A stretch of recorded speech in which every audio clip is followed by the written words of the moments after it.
Chapter 16. Rescue of Prisoners from Cannibals. Upon the whole, I was by this time so fixed upon my design of going over with him to the continent, that I told him we would go and make one as big as that, and he should go home in it. He answered not one word, but looked very grave and sad. I asked him what was the matter with him.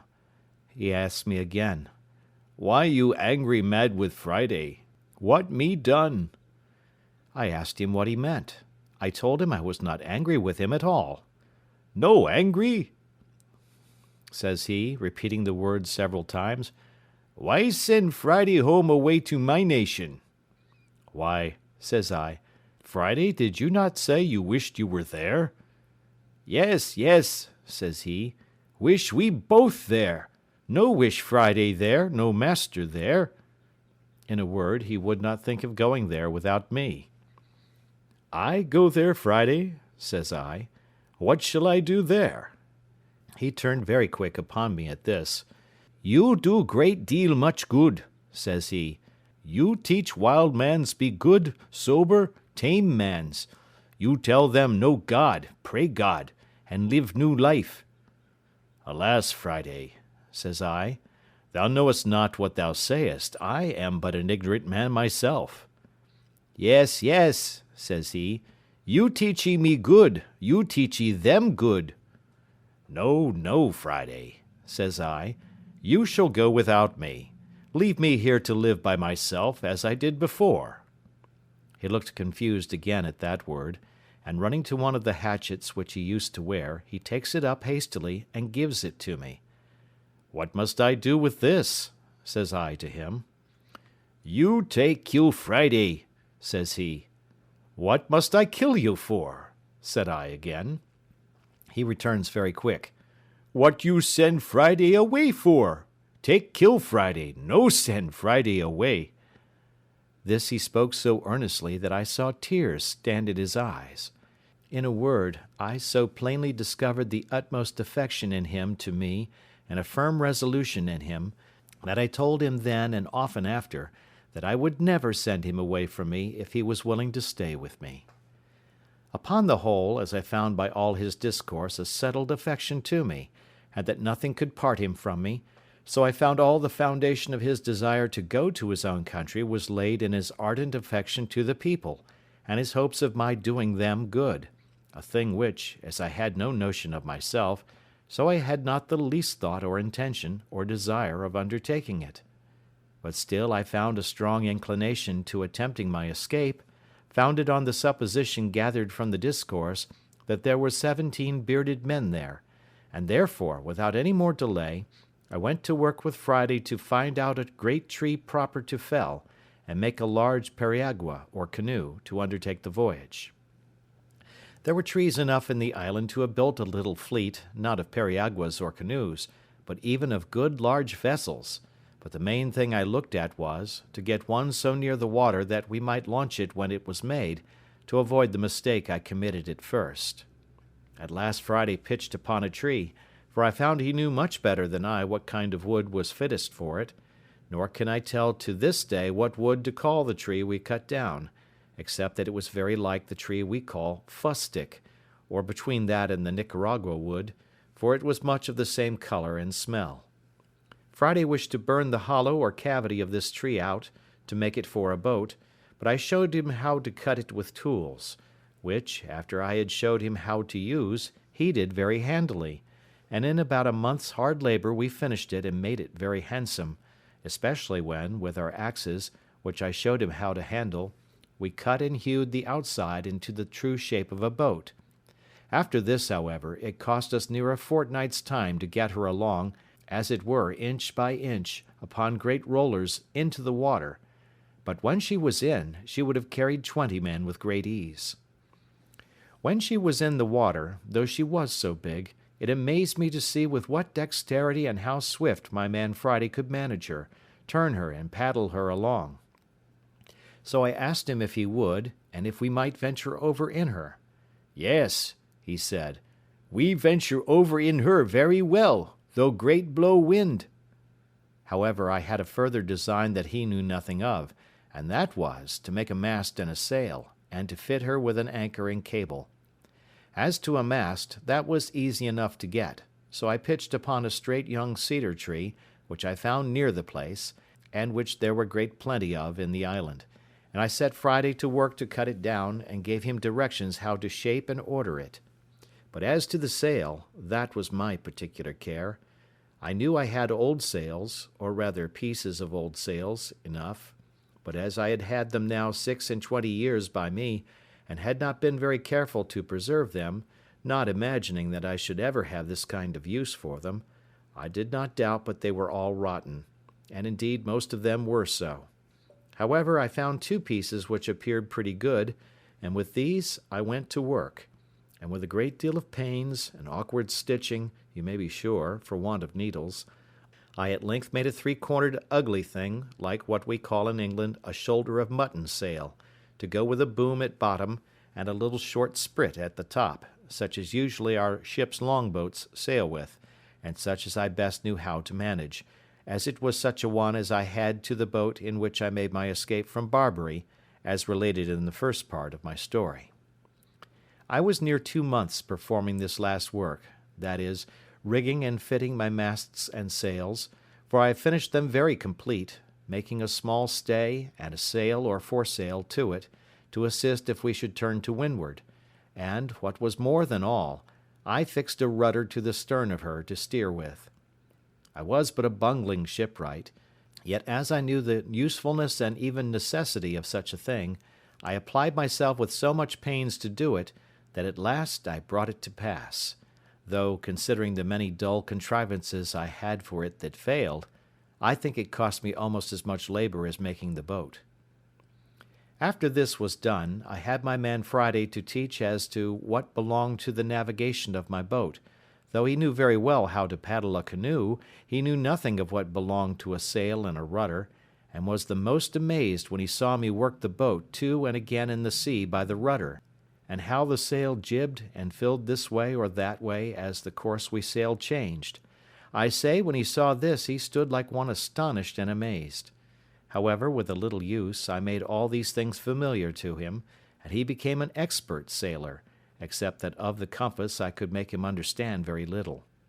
On the other hand, as there was very little cloudy weather, and seldom or never any fogs in these parts, there was the less occasion for a compass, seeing the stars were always to be seen by night, and the shore by day, except in the rainy seasons, and then nobody cared to stir abroad either by land or sea. I was now entered on the 27th year of my captivity in this place, though the 3 last years that I had this creature with me ought rather to be left out of the account, my habitation being quite of another kind than in all the rest of the time. I kept the anniversary of my landing here with the same thankfulness to God for his mercies as at first, and if I had such cause of acknowledgment at first, I had much more so now, having such additional testimonies of the care of Providence over me, and the great hopes I had of being effectually and speedily delivered, for I had an invincible impression upon my thoughts that my deliverance was at hand, and that I should not be another year in this place. I went on, however, with my husbandry, digging, planting, and fencing as usual. I gathered and cured my grapes, and did every necessary thing as before.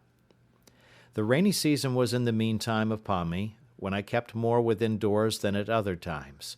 We had stowed our new vessel as secure as we could, bringing her up into the creek, where, as I said in the beginning, I landed my rafts from the ship, and hauling her up to the shore at high water mark, I made my man Friday dig a little dock, just big enough to hold her, and just deep enough to give her water enough to float in, and then, when the tide was out, we made a strong dam across the end of it to keep the water out.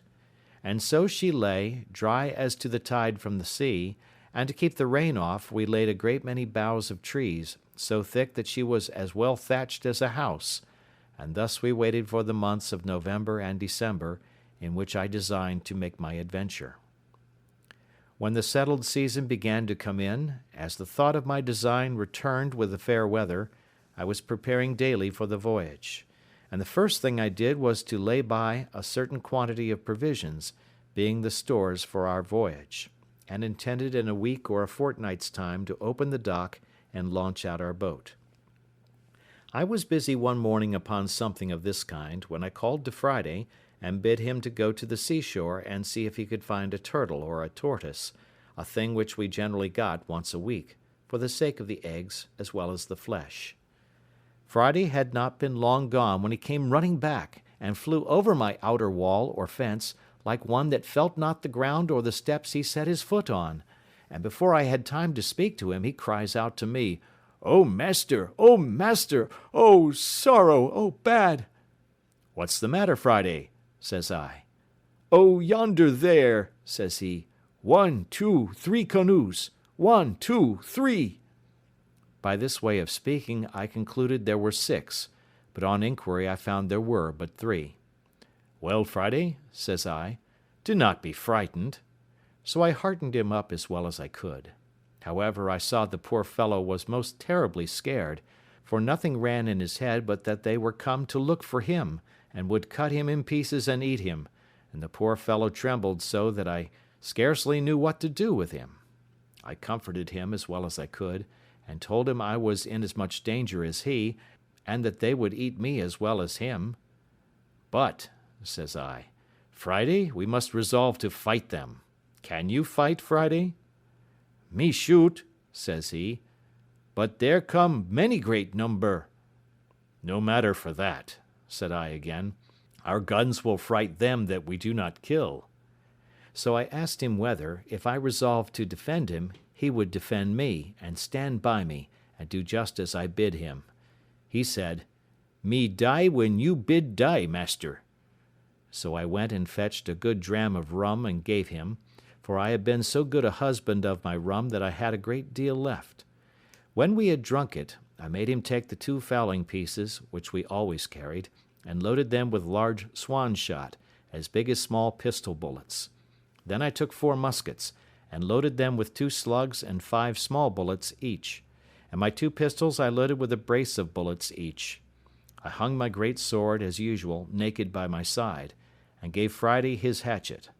When I had thus prepared myself, I took my perspective glass, and went up to the side of the hill, to see what I could discover, and I found quickly by my glass that there were 21 savages, 3 prisoners, and 3 canoes, and that their whole business seemed to be the triumphant banquet upon these 3 human bodies, a barbarous feast indeed.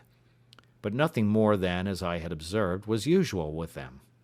I observed also that they had landed, not where they had done when Friday made his escape, but nearer to my creek, where the shore was low, and where a thick wood came almost close down to the sea.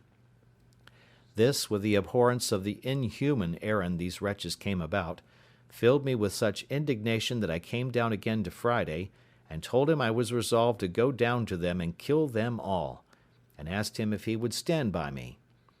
He had now got over his fright, and his spirits being a little raised with the dram I had given him, he was very cheerful, and told me, as before, he would die when I bid die. In this fit of fury I divided the arms which I had charged, as before, between us. I gave Friday 1 pistol to stick in his girdle, and 3 guns upon his shoulder, and I took 1 pistol and the other 3 guns myself, and in this posture we marched out. I took a small bottle of rum in my pocket, and gave Friday a large bag with more powder and bullets, and as to orders, I charged him to keep close behind me, and not to stir, or shoot, or do anything till I bid him, and in the meantime not to speak a word. In this posture I fetched a compass to my right hand of near a mile, as well to get over the creek as to get into the wood, so that I could come within shot of them before I should be discovered, which I had seen by my glass it was easy to do. While I was making this march, my former thoughts returning, I began to abate my resolution. I do not mean that I entertained any fear of their number, for as they were naked, unarmed wretches, it is certain I was superior to them, nay, though I had been alone. But it occurred to my thoughts what call, what occasion, much less what necessity I was in to go and dip my hands in blood, to attack people who had neither done or intended me any wrong, who, as to me, were innocent, and whose barbarous customs were their own disaster, being in them a token, indeed, of God's having left them, with the other nations of that part of the world, to such stupidity, and to such inhuman courses, but did not call me to take upon me to be a judge of their actions, much less an executioner of his justice, that whenever he thought fit he would take the cause into his own hands, and by national vengeance punish them as a people for national crimes. But that, in the meantime, it was none of my business, that it was true Friday might justify it, because he was a declared enemy and in a state of war with those very particular people, and it was lawful for him to attack them, but I could not say the same with regard to myself. These things were so warmly pressed upon my thoughts all the way as I went, that I resolved I would only go and place myself near them that I might observe their barbarous feast, and that I would act then as God should direct, but that unless something offered that was more a call to me than yet I knew of, I would not meddle with them. With this resolution I entered the wood, and with all possible wariness and silence, Friday following close at my heels, I marched till I came to the skirts of the wood on the side which was next to them, only that one corner of the wood lay between me and them. Here I called softly to Friday, and showing him a great tree which was just at the corner of the wood, I bade him go to the tree, and bring me word if he could see there plainly what they were doing. He did so, and came immediately back to me, and told me they might be plainly viewed there, that they were all about their fire, eating the flesh of one of their prisoners, and that another lay bound upon the sand a little from them, whom he said they would kill next, and this fired the very soul within me. He told me it was not one of their nation, but one of the bearded men he had told me of, that came to their country in the boat. I was filled with horror at the very naming of the white bearded man, and going to the tree I saw plainly by my glass a white man, who lay upon the beach of the sea with his hands and feet tied with flags, or things like rushes, and that he was a European, and had clothes on. There was another tree and a little thicket beyond it, about 50 yards nearer to them than the place where I was, which, by going a little way about, I saw I might come at undiscovered, and that then I should be within half a shot of them. So I withheld my passion, though I was indeed enraged to the highest degree, and going back about 20 paces, I got behind some bushes, which held all the way till I came to the other tree, and then came to a little rising ground, which gave me a full view of them at the distance of about 80 yards. I had now not a moment to lose, for 19 of the dreadful wretches sat upon the ground, all close huddled together, and had just sent the other two to butcher the poor Christian, and to bring him perhaps limb by limb to their fire, and they were stooping down to untie the bands at his feet. I turned to Friday. "Now, Friday," said I, "do as I bid thee." Friday said he would. "Then, Friday," says I, "do exactly as you see me do, fail in nothing." So I set down one of the muskets and the fowling piece upon the ground, and Friday did the like by his, and with the other musket I took my aim at the savages, bidding him to do the like. Then asking him if he was ready, he said, "Yes." "Then fire at them," said I, and at the same moment I fired also. Friday took his aim so much better than I, that on the side that he shot he killed 2 of them, and wounded 3 more, and on my side I killed 1 and wounded 2. They were, you may be sure, in a dreadful consternation, and all of them that were not hurt jumped upon their feet, but did not immediately know which way to run, or which way to look, for they knew not from whence their destruction came. Friday kept his eyes close upon me, that, as I had bid him, he might observe what I did. So, as soon as the first shot was made, I threw down the piece, and took up the fowling piece, and Friday did the like. He saw me cock and present. He did the same again. "Are you ready, Friday?" said I. "Yes," says he. "Let fly, then," says I, "in the name of God." And with that I fired again among the amazed wretches, and so did Friday. And as our pieces were now loaded with what I call swan shot, or small pistol bullets, we found only 2 drop, but so many were wounded that they ran about yelling and screaming like mad creatures, all bloody, and most of them miserably wounded, whereof 3 more fell quickly after, though not quite dead. "Now, Friday," says I, laying down the discharged pieces, and taking up the musket which was yet loaded, "follow me. which he did with a great deal of courage, upon which I rushed out of the wood and showed myself, and Friday close at my foot. As soon as I perceived they saw me, I shouted as loud as I could, and bade Friday do so too, and running as fast as I could, which by the way was not very fast, being loaded with arms as I was, I made directly towards the poor victim, who was, as I said, lying upon the beach or shore, between the place where they sat and the sea. The two butchers who were just going to work with him had left him at the surprise of our first fire, and fled in a terrible fright to the seaside, and had jumped into a canoe, and 3 more of the rest made the same way. I turned to Friday, and bade him step forwards and fire at them. He understood me immediately, and running about 40 yards, to be nearer them, he shot at them, and I thought he had killed them all, for I saw them all fall of a heap into the boat, though I saw 2 of them up again quickly. However, he killed 2 of them, and wounded the 3rd, so that he lay in the bottom of the boat, as if he had been dead. While my man Friday fired at them, I pulled out my knife and cut the flags that bound the poor victim, and loosing his hands and feet I lifted him up, and asked him in the Portuguese tongue what he was. He answered in Latin, Christianus, but was so weak and faint that he could scarce stand or speak.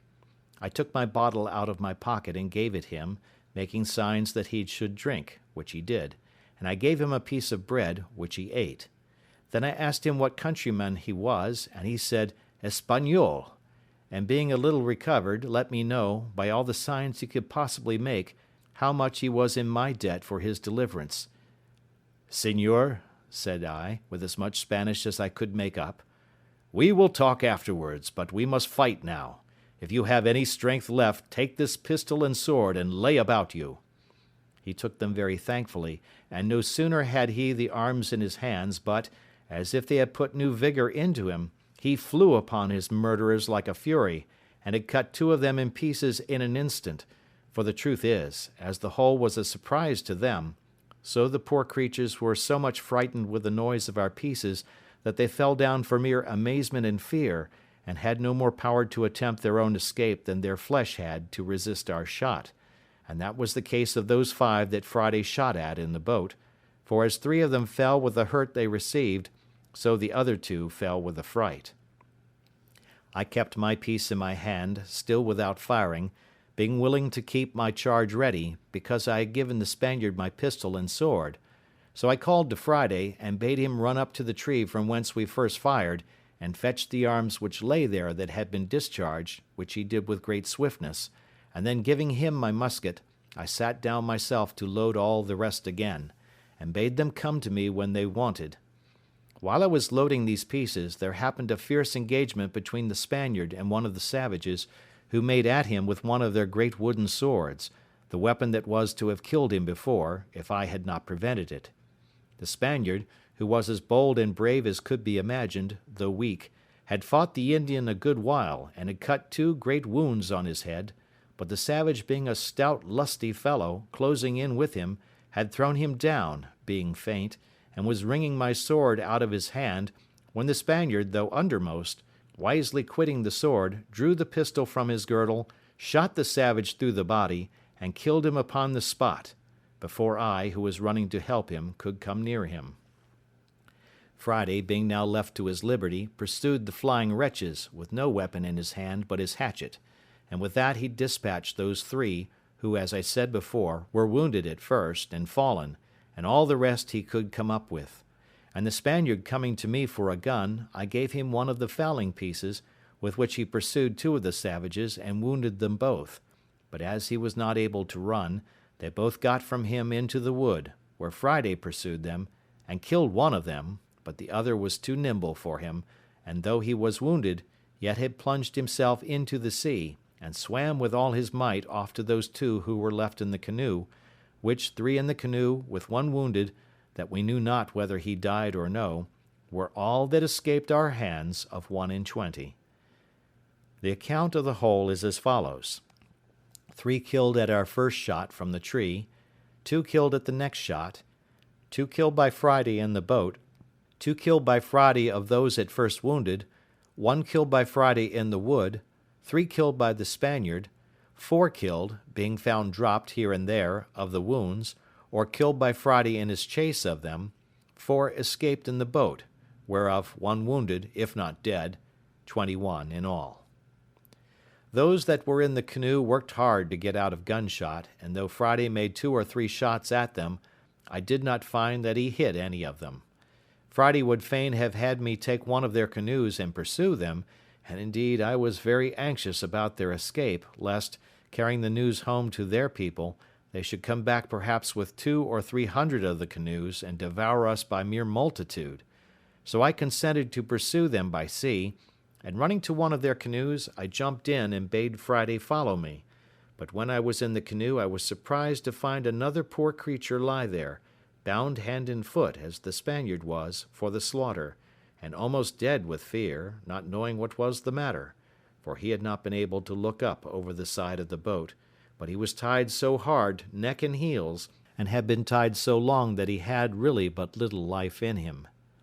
I immediately cut the twisted flags or rushes which they had bound him with, and would have helped him up, but he could not stand or speak, but groaned most piteously, believing, it seems, still, that he was only unbound in order to be killed. When Friday came to him, I bade him speak to him, and tell him of his deliverance, and pulling out my bottle, made him give the poor wretch a dram, which, with the news of his being delivered, revived him, and he sat up in the boat. But when Friday came to hear him speak and look in his face, it would have moved anyone to tears to have seen how Friday kissed him, embraced him, hugged him, cried, laughed, hallooed, jumped about, danced, sang, then cried again, wrung his hands, beat his own face and head, and then sang and jumped about again like a distracted creature. It was a good while before I could make him speak to me, or tell me what was the matter, but when he came a little to himself, he told me that it was his father. It is not easy for me to express how it moved me to see what ecstasy and filial affection had worked in this poor savage at the sight of his father, and of his being delivered from death, nor indeed can I describe half the extravagances of his affection after this, for he went into the boat and out of the boat a great many times. When he went into him, he would sit down by him, open his breast, and hold his father's head close to his bosom for many minutes together, to nourish it. Then he took his arms and ankles, which were numbed and stiff with the binding, and chafed and rubbed them with his hands, and I, perceiving what the case was, gave him some rum out of my bottle to rub them with, which did them a great deal of good. This affair put an end to our pursuit of the canoe with the other savages, who were now almost out of sight, and it was happy for us that we did not, for it blew so hard within 2 hours after, and before they could be got a quarter of their way, and continued blowing so hard all night, and that from the northwest, which was against them, that I could not suppose their boat could live, or that they ever reached their own coast. But to return to Friday.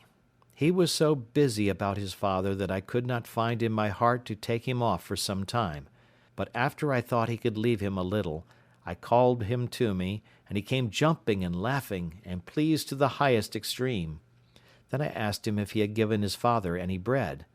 He shook his head, and said, "None. Ugly dog eat up all self." I then gave him a cake of bread out of a little pouch I carried on purpose. I also gave him a dram for himself, but he would not taste it, but carried it to his father. I had in my pocket 2 or 3 bunches of raisins, so I gave him a handful of them for his father. He had no sooner given his father these raisins, but I saw him come out of the boat, and run away as if he had been bewitched, for he was the swiftest fellow on his feet that ever I saw. I say, he ran at such a rate that he was out of sight, as it were, in an instant, and though I called, and hallooed out too after him, it was all one, away he went, and in a quarter of an hour I saw him come back again, though not so fast as he went, and as he came nearer I found his pace slacker, because he had something in his hand. When he came up to me, I found he had been quite home for an earthen jug or pot, to bring his father some fresh water, and that he had got 2 more cakes or loaves of bread. The bread he gave me, but the water he carried to his father. However, as I was very thirsty too, I took a little of it. The water revived his father more than all the rums or spirits I had given him, for he was fainting with thirst. When his father had drunk, I called to him to know if there was any water left. He said, "Yes," and I bade him give it to the poor Spaniard, who was in as much want of it as his father, and I sent one of the cakes that Friday brought to the Spaniard too, who was indeed very weak, and was reposing himself upon a green place under the shade of a tree, and whose limbs were also very stiff and very much swelled with the rude bandage he had been tied with. When I saw that upon Friday's coming to him with the water he sat up and drank, and took the bread and began to eat, I went to him and gave him a handful of raisins. He looked up in my face with all the tokens of gratitude and thankfulness that could appear in any countenance, but was so weak, notwithstanding he had so exerted himself in the fight, that he could not stand up upon his feet. He tried to do it 2 or 3 times, but was really not able. His ankles were so swelled and so painful to him. So I bade him sit still, and caused Friday to rub his ankles, and bathe them with rum, as he had done his father's. I observed the poor affectionate creature every 2 minutes, or perhaps less, all the while he was here, turn his head about to see if his father was in the same place and posture as he left him sitting, and at last he found he was not to be seen, at which he started up, and without speaking a word, flew with that swiftness to him that one could scarce perceive his feet to touch the ground as he went. But when he came, he only found he had laid himself down to ease his limbs, so Friday came back to me presently. And then I spoke to the Spaniard to let Friday help him up if he could, and lead him to the boat, and then he should carry him to our dwelling, where I would take care of him. But Friday, a lusty, strong fellow, took the Spaniard upon his back, and carried him away to the boat, and set him down softly upon the side or gunwale of the canoe, with his feet in the inside of it, and then lifting him quite in, he set him close to his father, and presently stepping out again, launched the boat off, and paddled it along the shore faster than I could walk, though the wind blew pretty hard too. So he brought them both safe into our creek, and leaving them in the boat, ran away to fetch the other canoe. As he passed me, I spoke to him, and asked him whither he went. He told me, "Go fetch more boat." So away he went like the wind, for sure never man or horse ran like him, and he had the other canoe in the creek almost as soon as I got to it by land. So he wafted me over, and then went to help our new guests out of the boat, which he did. But they were neither of them able to walk, so that poor Friday knew not what to do. To remedy this, I went to work in my thought, and calling to Friday to bid them sit down on the bank when he came to me, I soon made a kind of hand-barrow to lay them on, and Friday and I carried them both up together upon it between us. But when we got them to the outside of our wall, or fortification, we were at a worse loss than before, for it was impossible to get them over, and I was resolved not to break it down. So I set to work again, and Friday and I, in about 2 hours' time, made a very handsome tent, covered with old sails, and above that with boughs of trees, being in the space without our outward fence, and between that and the grove of young wood which I had planted. And here we made them 2 beds of such things as I had, that is, of good rice straw, with blankets laid upon it to lie on, and another to cover them on each bed. My island was now peopled, and I thought myself very rich in subjects, and it was a merry reflection, which I frequently made, how like a king I looked. First of all, the whole country was my own property, so that I had an undoubted right of dominion. Secondly, my people were perfectly subjected. I was absolutely lord and lawgiver. They all owed their lives to me, and were ready to lay down their lives, if there had been occasion for it, for me. It was remarkable, too, I had but 3 subjects, and they were of 3 different religions. My man Friday was a Protestant, his father was a pagan and a cannibal, and the Spaniard was a papist. However, I allowed liberty of conscience throughout my dominions, but this is by the way. As soon as I had secured my 2 weak, rescued prisoners, and given them shelter, and a place to rest them upon, I began to think of making some provision for them, and the first thing I did, I ordered Friday to take a yearling goat, betwixt a kid and a goat, out of my particular flock, to be killed, when I cut off the hinder quarter, and chopping it into small pieces, I set Friday to work boiling and stewing, and made them a very good dish, I assure you, of flesh and broth. And as I cooked it without doors, for I made no fire within my inner wall, so I carried it all into the new tent, and having set a table there for them, I sat down and ate my own dinner also with them, and, as well as I could, cheered them and encouraged them. Friday was my interpreter, especially to his father, and indeed to the Spaniard too, for the Spaniard spoke the language of the savages pretty well. After we had dined, or rather supped, I ordered Friday to take one of the canoes, and go and fetch our muskets and other firearms, which, for want of time, we had left upon the place of battle, and the next day I ordered him to go and bury the dead bodies of the savages, which lay open to the sun, and would presently be offensive. I also ordered him to bury the horrid remains of their barbarous feast, which I could not think of doing myself. Nay, I could not bear to see them if I went that way, all which he punctually performed, and effaced the very appearance of the savages being there, so that when I went again, I could scarce know where it was, otherwise than by the corner of the wood pointing to the place. I then began to enter into a little conversation with my two new subjects, and first I set Friday to inquire of his father what he thought of the escape of the savages in that canoe, and whether we might expect a return of them, with a power too great for us to resist. His first opinion was, that the savages in the boat never could live out the storm which blew that night they went off, but must of necessity be drowned, or driven south to those other shores, where they were as sure to be devoured as they were to be drowned if they were cast away. But as to what they would do if they came safe on shore, he said he knew not. But it was his opinion that they were so dreadfully frightened with the manner of their being attacked, the noise and the fire, that he believed they would tell the people they were all killed by thunder and lightning, not by the hand of man, and that the two which appeared, that is, Friday and I, were two heavenly spirits or furies come down to destroy them, and not men with weapons. This, he said, he knew, because he heard them all cry out so, in their language, one to another, for it was impossible for them to conceive that a man could dart fire, and speak thunder, and kill at a distance, without lifting up the hand, as was done now. And this old savage was in the right, for as I understood since, by other hands, the savages never attempted to go over to the island afterwards, they were so terrified with the accounts given by those 4 men, for it seems they did escape the sea, that they believed whoever went to that enchanted island would be destroyed with fire from the gods. This, however, I knew not, and therefore was under continual apprehensions for a good while, and kept always upon my guard with all my army, for as there were now 4 of us, I would have ventured upon 100 of them, fairly in the open field, at any time.